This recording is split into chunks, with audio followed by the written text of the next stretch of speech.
Hello student, मैं राहुल शर्मा आप सभी का विवेकानंद स्कूल की ऑनलाइन क्लास में स्वागत करता हूं। हम यहाँ से अपना 9 चैप्टर पढ़ रहे थे, सजीव एवं उनका परिवेश, और इस चैप्टर को चलते हुए अपने 3 दिन हो गए हैं, आज चौथा दिन है।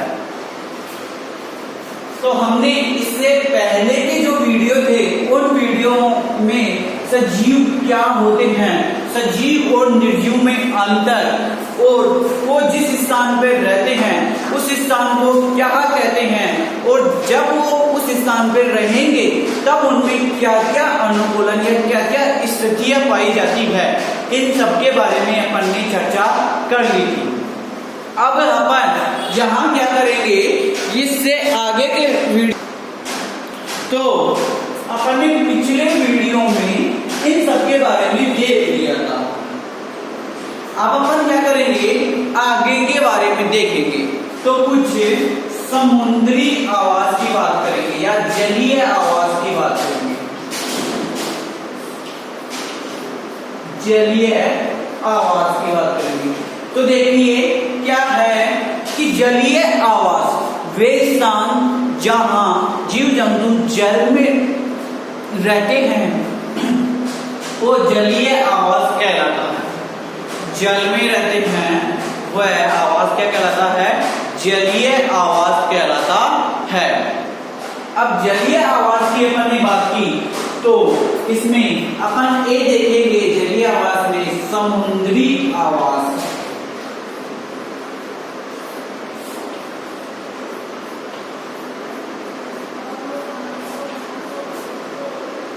समुद्री आवास की बात करेंगे तो देखिए समुद्र में रहने वाले जीवों को अपन समुद्री जीव कहते हैं। क्या कहते हैं, समुद्र में रहने वाले जीवों को अपन समुद्री।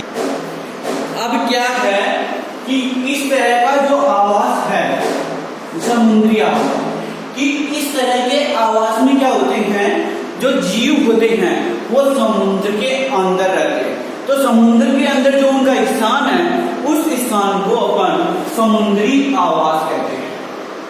ठीक है, तो अपन इसको ऐसे बोल सकते हैं कि समुद्र का वह स्थान जहां पे सजीव रहते हैं समुद्री आवास कहलाता है। ये बात हो गई।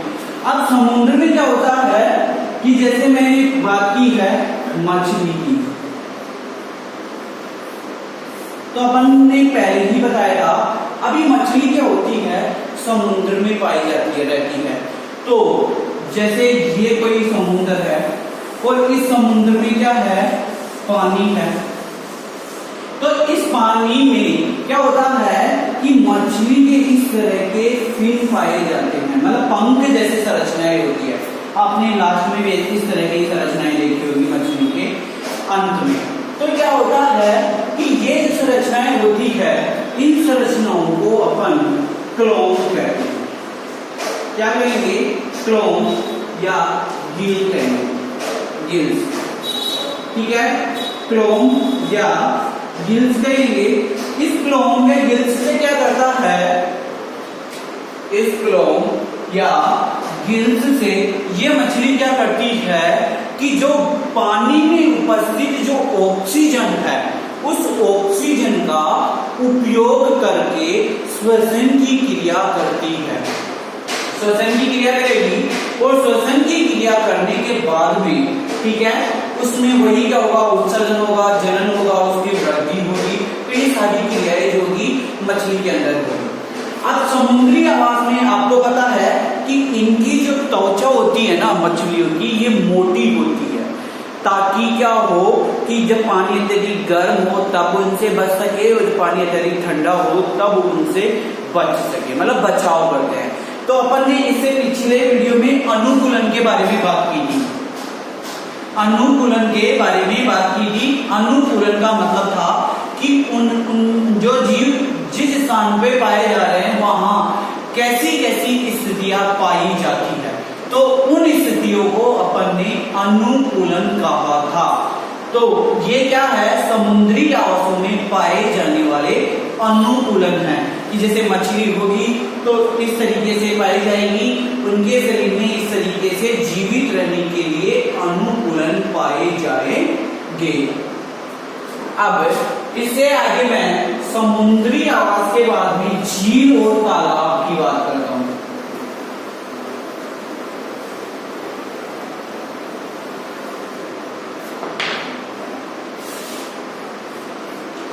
इसकी बात करेंगे अपन झील और तालाब की।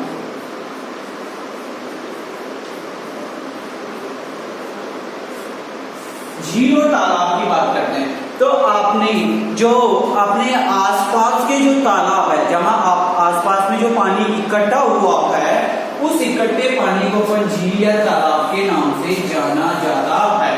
तो क्या है कि जो झील या तालाब जहां इकट्ठा हुए हैं वहां पेड़ पौधे भी वृद्धि करते हैं। तो उन पेड़ पौधों की जड़ें जो होती है, नीचे कीचड़ रहता है, उस कीचड़ में लगी होती है और उस कीचड़ से वो विभिन्न प्रकार के पदार्थों का अवशोषण करके ऊपर की ओर लेकर आते हैं। जैसे कोई भी पोषक पदार्थ उनको वृद्धि करने के लिए जो आवश्यक होंगे, वो पोषक पदार्थों का अवशोषण करके क्या करते हैं, वो ऊपर लाते हैं। अब उनके अलावा कुछ जीव भी पाए जाते हैं। तो जीवों में क्या होता है कि क्लोम या गिल्स नहीं पाए जाते। कुछ जीव होते हैं ऐसे जिनमें क्लोम या गिल्स नहीं पाए जाते हैं। उनके अलावा जो गिल्स जिनमें गिल्स और क्लोम नहीं पाए जाएंगे, उनके अलावा बात कर रहे हैं। तो उनके अलावा जो जीव होते हैं, उनके इस नासिका में मतलब नाक के पास छोटे छोटे छिद्र होते हैं, जिन्हें वात छिद्र कहते हैं। जिन्हें अपन क्या कहेंगे, वात छिद्र कहते हैं, जिनकी सहायता से वो श्वसन की क्रिया करते हैं। जिनकी सहायता से वो क्या करेंगे, श्वसन की क्रिया करते हैं। अब अभी तालाब जैसे झीलों की बात की है, और कुछ पौधे जो होते हैं, उन पौधों में क्या होता है कि जो उनका तना होता है, ये वाला भाग वो थोड़ा मोटा होता है, और इस मोटे तने में पानी की मात्रा भरी हुई रहती है। इसकी मात्रा भरी हुई रहेगी, पानी की मात्रा भरी हुई रहेगी, जिससे क्या करते हैं, ये प्रकाश की उपस्थिति में अपना भोजन स्वयं बनाते हैं। अब अपन नेक्स्ट टॉपिक की ओर चलते हैं। यहां तक सभी का क्लियर हो गया होगा। यदि क्लियर नहीं हुआ है तो आप मेरे को बता सकते हो, या फिर आप स्कूल में आ सकते हो कि सर मेरे को ये टॉपिक समझ में नहीं आया, इसको दोबारा समझाइए। देखिए, ये जो चैप्टर अभी चल रहा है, इस चैप्टर में जितना समझाने का था और जितना लिखाने का था, मैंने वो आपको समझा दिया है और आपको वो लिखा दिया है। अब क्या है कि जो नया है, जिससे अपन आगे की बात करें, आगे का टॉपिक है, वो कुछ भी नहीं है, रीडिंग लगाने का है। तो अपन क्या नहीं कर सकते, वीडियो में तो रीडिंग लगा नहीं सकते। तो जो भी कुछ भी है, एक दो लाइनें जो समझाने की है, वो आपको समझा रहा हूं। यदि फिर भी आपको समझ में नहीं आए तो आप क्या करना, आप पहले बुक को उठाना और बुक की रीडिंग लगाना, फिर उसके बाद में मेरा एक बार वीडियो देखना, आपको अच्छी तरीके से समझ में आ जाएगा। यदि फिर भी नहीं आता है तो आप स्कूल में आ सकते हो या मेरे से डायरेक्ट संपर्क कर सकते हो। मेरे डिस्क्रिप्शन में मेरे नंबर दिए गए हैं, तो आप वहां से भी मेरे से बात कर सकते हो। अब देखिए, यहाँ के बाद में अपन बात करते हैं अपने आसपास।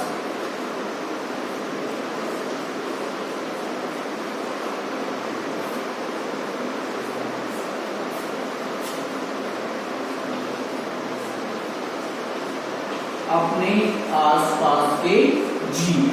तो आप सभी ने देखा होगा कि अपने आसपास जो भी जीव पाए जाते हैं, उनकी आप एक सूची बनाइए। एक सूची मतलब टेबल तैयार कीजिए कि जैसे मेरे आसपास अभी कोई है, मान लो कोई स्टूडेंट यहाँ पे खड़ा है, तो स्टूडेंट खड़ा है तो क्या हुआ, वो सजीव है ना, वो वृद्धि कर रहा है, गति भी कर रहा है, श्वसन की क्रिया भी कर रहा है, उत्सर्जन भी कर रहा है, मतलब सभी क्रियाएं कर रहा है, तो वो क्या है, सजीव है। यदि उसके अलावा मैं बात करता हूं कि मेरे पास क्या है, मेरे आसपास का जीव, ये बात करते हैं, ये डस्टर, तो ये डस्टर क्या है, एक निर्जीव है ना, नहीं ये क्या कर रहा है, श्वसन की क्रिया कर रहा है, नहीं क्या उत्सर्जन की क्रिया कर रहा है, दोनों क्रिया ये नहीं कर रहा है, तो इसलिए क्या है, ये निर्जीव है, इसमें जीव नहीं है।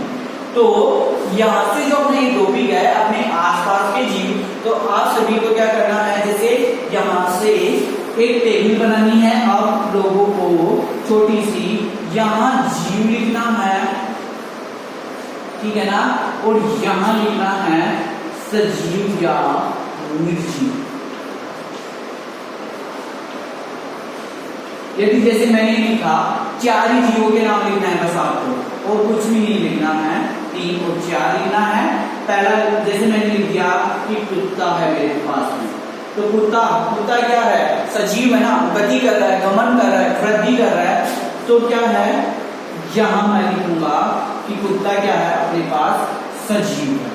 जैसे मैंने लिखा चौक, तो चौक क्या है, ये न तो गमन कर रहा है, न ही कोई गति कर रहा है, न ही और कोई क्रियाएं कर रहा है, तो क्या है, ये निर्जीव है ना, तो मैं इसको यहाँ निर्जीव लिखूंगा, ठीक है। तो आपको क्या करना है, ये जो टॉपिक है अपने आसपास के जीव, उस आसपास के जीव में आपको ये टेबल बनानी है।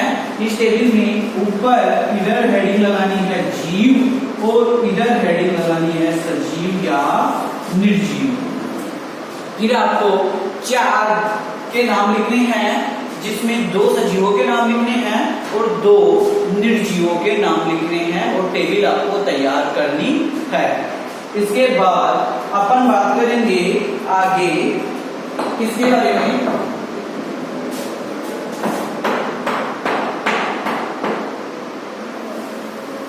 सजीवों की क्रियाएं। तो देखिए मैं आपको यहाँ से, जैसे मैंने पिछली जो अपना पहला वीडियो था उसमें मैंने सब कुछ बता दिया है इसके बारे में, लेकिन फिर भी मैं बता देता हूँ सजीवों की क्रियाएं, ठीक है। मैं यहां से आपको बता देता हूं सजीवों की क्रियाएं। तो देखिए सजीव, क्या सजीव श्वसन करते हैं, श्वसन का मतलब होता है सांस को अंदर लेना और बाहर छोड़ना। तो यदि मैं क्या हूं, सजीव हूं, आप लोग क्या है, सजीव है, तो आप क्या कर रहे हो, श्वसन की क्रिया कर रहे हो ना, सांस को अंदर ले रहे हो, बाहर छोड़ रहे हो, सांस को अंदर ले रहे हो, बाहर छोड़ रहे हो, तो ये क्या है, सजीवों के द्वारा श्वसन की क्रिया की जा रही है। तो यदि आपसे पूछा जाए क्या सजीव श्वसन की क्रिया करते हैं, हाँ सजीव श्वसन की क्रिया करते हैं, जैसे हम सांस लेते हैं। पादपों की बात करें तो पादप जो होते हैं ना, पादप की पत्तियों में छोटे छोटे छिद्र पाए जाते हैं, जिन्हें अपन रंध्र कहते हैं। पादप की पत्तियों में छोटे छोटे छिद्र पाए जाते हैं, जिन्हें हम रंध्र कहते हैं, और उन रंध्रों की सहायता से ये क्या करते हैं, श्वसन की क्रिया करते हैं, मतलब सांस को अंदर लेते हैं और सांस को बाहर छोड़ते हैं। तो पादपों में रंध्र एक संरचना होती है जिसके द्वारा उस श्वसन की क्रिया संपन्न की जाती है। दूसरा पॉइंट, क्या सजीव उत्सर्जन की क्रिया करते हैं। उत्सर्जन का मतलब होता है शरीर से बाहर निकालना। क्या होता है, शरीर से बाहर निकालना। तो अपन सब सजीव हैं, तो अपन बाहर निकालते हैं, जैसे मल वगैरह, मूत्र और पसीने के द्वारा क्या होता है कि गंदगी अपनी बाहर निकलती है, तो वो सब क्या कर रहे हैं, अपन बाहर निकाल रहे हैं। तो वो भी क्या है, निकल रहा है ना शरीर से बाहर, तो वो क्रिया क्या हो गई, उत्सर्जन हो गया। तो यदि आपसे पूछा जाए क्या सजीव उत्सर्जन की क्रिया करते हैं, हाँ बिल्कुल, सजीव जो है उत्सर्जन की क्रिया करते हैं और अपने शरीर से अन्य पदार्थों को बाहर निकालते हैं। ठीक है। अब निर्जीव की बात आती है, तो ये अपना एक क्या है, निर्जीव है।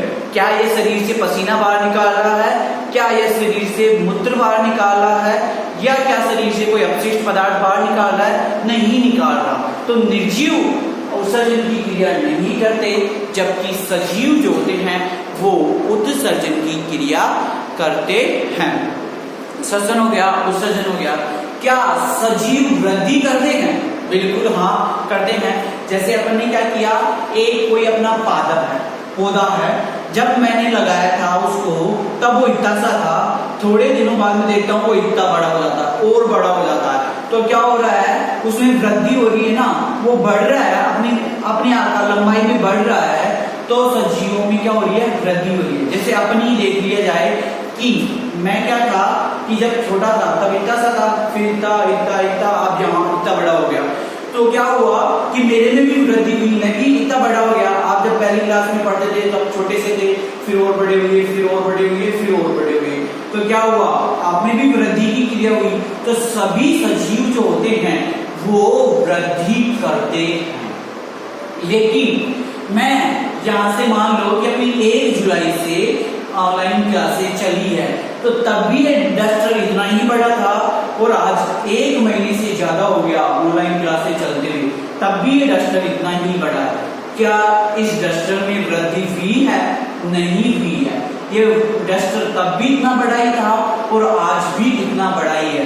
तो मतलब सजीव जो होते हैं ना वो वृद्धि की क्रिया करते हैं, जबकि जो निर्जीव होते हैं वो वृद्धि की क्रिया नहीं करते हैं। तो इस प्रकार के बहुत सारे आपके पास जो टॉपिक दे रखे हैं, बहुत सी लाइनें दे रखी है, उनको आप रीडिंग लगाना। फिर जब भी स्कूल खुलेगी अपन उसको वापस से रीडिंग लगा के एक एक लाइन को अच्छी तरीके से समझा देंगे। तब तक आप सभी को, जैसे अभी नेक्स्ट चैप्टर स्टार्ट करेंगे, काम मिल जाएगा आपको, आप सभी को रीडिंग जरूर लगाना है, नहीं तो कुछ भी समझ में नहीं आएगा।